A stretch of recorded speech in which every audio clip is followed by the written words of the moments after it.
What's your most popular 3D printed product, and why do you think that is? Well, it's obvious for me. It's still Ultimaker 2 Plus. It's been a game changer, in terms of the ease of use and repeatability since 2013. But what's been really impressive is the open source community helping us continue to innovate. The Olsen block allowing us to have different nozzles, open up the possibilities for even more materials. So that's been really exciting, and we're seeing it in lots of different industries now, which again is really positive. And what do you think is the biggest innovation in 3D printing this year? Well, it's a great question. There's been several breakthroughs this year. We're stood looking at the Prusa 4 extruder. That's been really exciting. But for me, it's rather than a single breakthrough, it's been a convergence of factors. It's the software, the materials, the hardware, also the service network being established. I think we're seeing a real professionalisation of 3D printing, which wasn't in the industry 3 or 4 years ago. Okay. And can you give us an insight or teaser of what's to come from Ultimaker in the next year or so? I could, but unfortunately that wouldn't be the done thing, would it? There is a lot of exciting stuff in the pipeline. We're working really hard in conjunction with both our customers and also the community members. I think for us, what we're focusing on is also making it more accessible for people. You've just seen the Pioneer program launched in the States. Create Education here in the UK is going really well. We're getting a lot of interest. So just the more people get access to 3D printing, the more exciting innovations there's going to be. Do you use a 3D printer at home? And if so, what do you like to 3D print?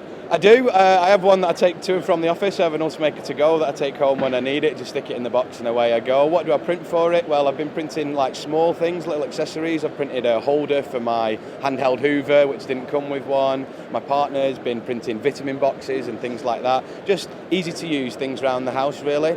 My son is absolutely hypnotised by it, but he's only 20 months old, so I think he's a little bit early even for Gravity Sketch and these things. So watch this space. Maybe next year I'll be able to bring some stuff that my son's designed. Oh, very, very cool. And fifth question is 3D printing enables you to print almost anything. So what's the most bizarre thing you've seen 3D printed? What's the most bizarre thing I've seen? Wow, that's a great question. I've been very privileged to see a lot of things over the last few years. I think what's my favourite is meeting a guy called Daniel Melville, who he's the demonstrator for Open Bionics. And whilst it's not strange per se, it's just so mesmerising to watch somebody who requires a prosthesis actually being able to pick things up. That for me is, I know it's not supposed to be strange, but mind-blowing. And the fact that all of that development was done on an Ultimaker makes me, in a silly kind of way, really proud that we've helped facilitate that. And if there's one 3D printing tip that you could give to readers of all 3DP, what would it be? Keep calm and calibrate. Keep calm and calibrate. That's what we always say. That's what the good. tech guys say. Keep calm and calibrate, and go and try stuff. I think for certainly not being an engineer myself, when I first got involved in the industry, there's a little bit of a fear factor that it's going to be really technical and it's really difficult. And thanks to a company like Ultimaker, but also other brands as well, then that's not the case.